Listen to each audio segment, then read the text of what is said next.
This is Gen 24's painting table. Just like to say hello. I'm going to be teaching the basics of dry brushing. We're going to go over the first few things that you have to know. First off, I'm going to be using Vallejo Game Color Scorpy Green. It's number 32. I know it's an odd choice, but it's also so the highlights will show up really well, so we can get the full effect without having to go multiple layers in. This is my dry brush. This at one point was a size 8 flat. As you can see, it's not so flat anymore. It was a cheaper brush. I bought it with a specific purpose in mind, to dry brush with it. You don't have to have an expensive brush to use in dry brushing. I actually prefer the cheaper brushes, like a nylon, because it has more snap to it.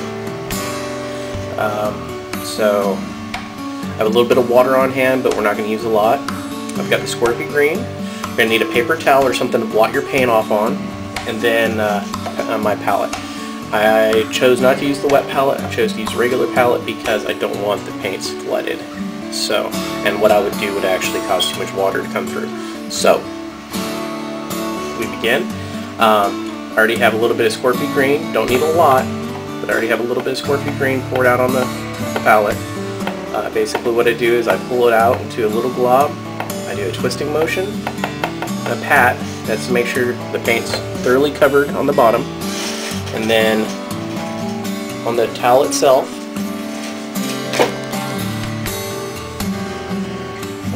I'm going to blot off a lot of the paint. Now whenever you're dry brushing, you want to go from the top to the bottom.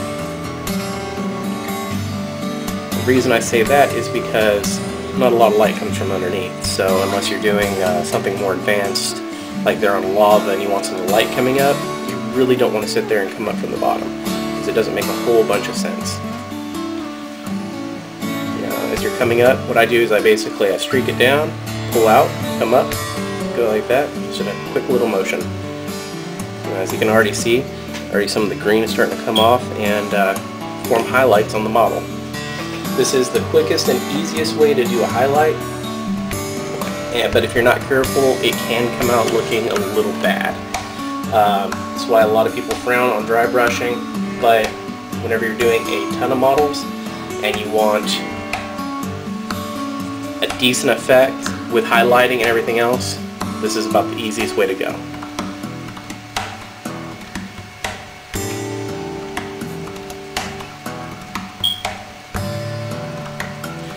Now just keep repeating from top to bottom.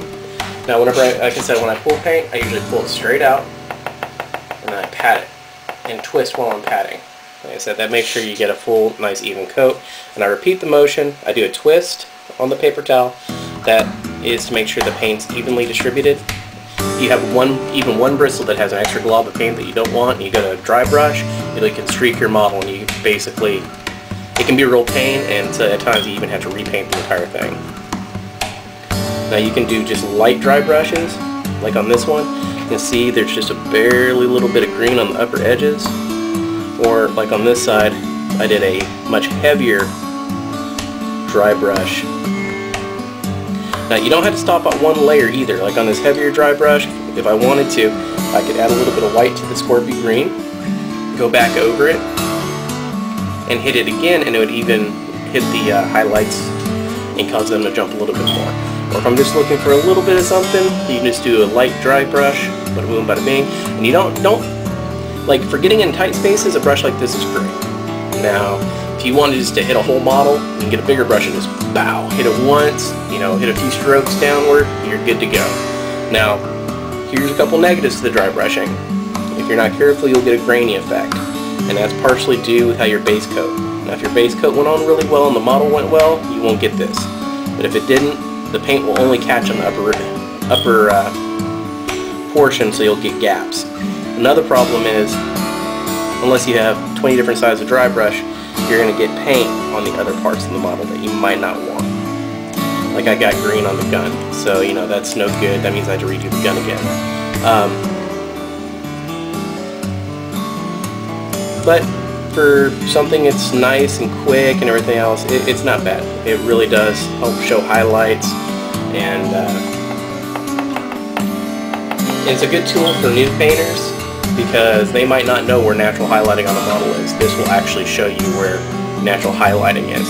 So a new person can use this technique a few times to see what exactly and where exactly they need to paint.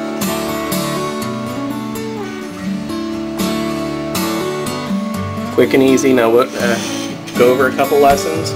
Make sure you have a paper towel or something to blot off on. Old paintbrush. Do not ever use anything that you're going to be painting with normally because it's going to ruin the brush, as you can see. You don't have to go extreme like I did. I used different colors so you could actually see the highlights. So you could actually see the dry brush highlights. Dry brushing can be used to good effect. This guy was dry brushed. Like I said, he has about 5 layers on him. Quick and easy, nice little paint job.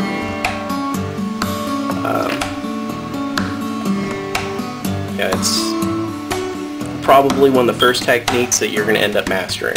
So, this is Gen 24's painting table. Glad you joined us. Can't wait till next time.